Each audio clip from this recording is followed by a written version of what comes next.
How should a space elevator work? The idea is impressive. A 36,000-kilometer long and very stable rope should hang down to the ground from geostationary orbit. An elevator with rollers or pulleys could then pull itself upwards and transport astronauts and materials into space. According to current plans, the elevator would be able to load 14 tons of payload and ascend into geostationary orbit within 7 days at an average speed of just over 200 kilometers per hour. That already sounds pretty concrete, but many design issues have yet to be resolved.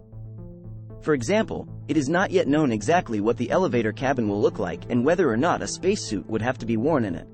The rope on which the elevator would be located, on the other hand, is being considered in relative detail. It would have to be produced in the orbital station and gradually extended toward Earth. It would not be attached, in the true sense of the word.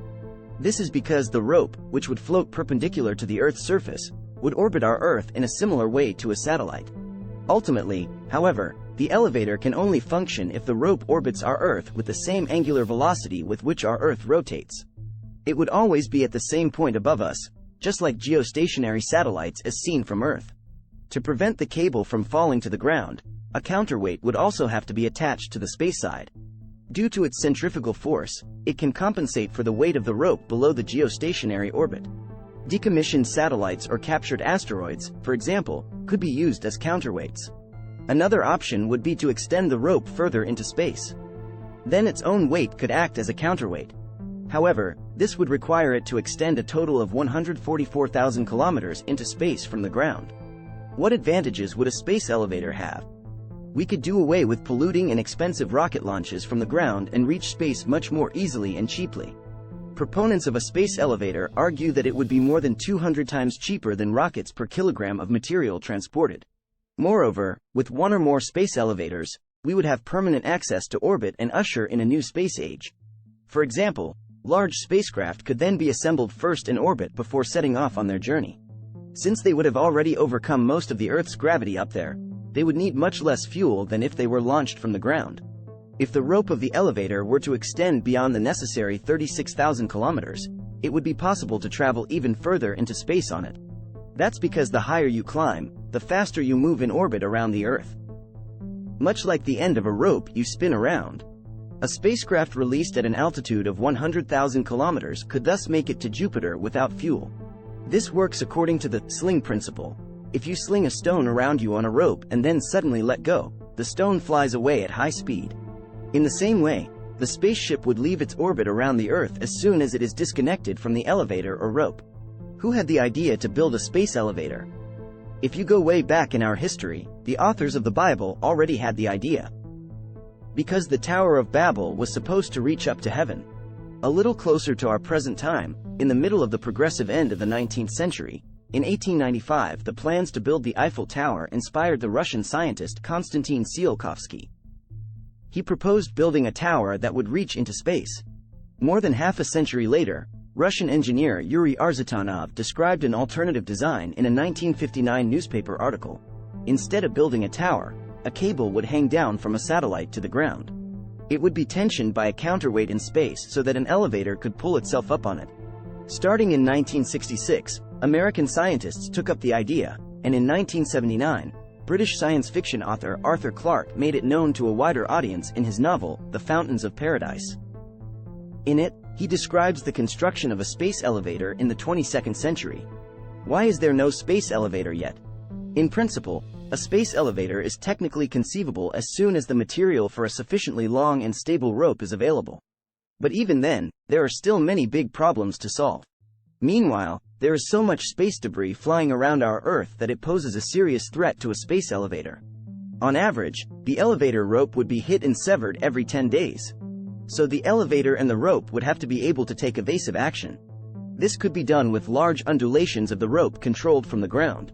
To do this, the ground station would have to be mobile and able to move back and forth, and the undulations of the rope would have to be made slowly enough not to endanger the elevator car and its occupants. In addition, the exact orbit of each potentially dangerous piece of space debris would have to be known precisely so that the evasive movements could be initiated with sufficient advance notice. All in all, an incredibly complicated process. A rope strong enough to withstand space debris is not a solution either. It would be too heavy and would still be too damaged in the long run. Simply powering the elevator with a long cable is not an option, because the cable would be much too heavy. In earlier designs, the idea was to have a small nuclear reactor run behind the elevator and supply it with power.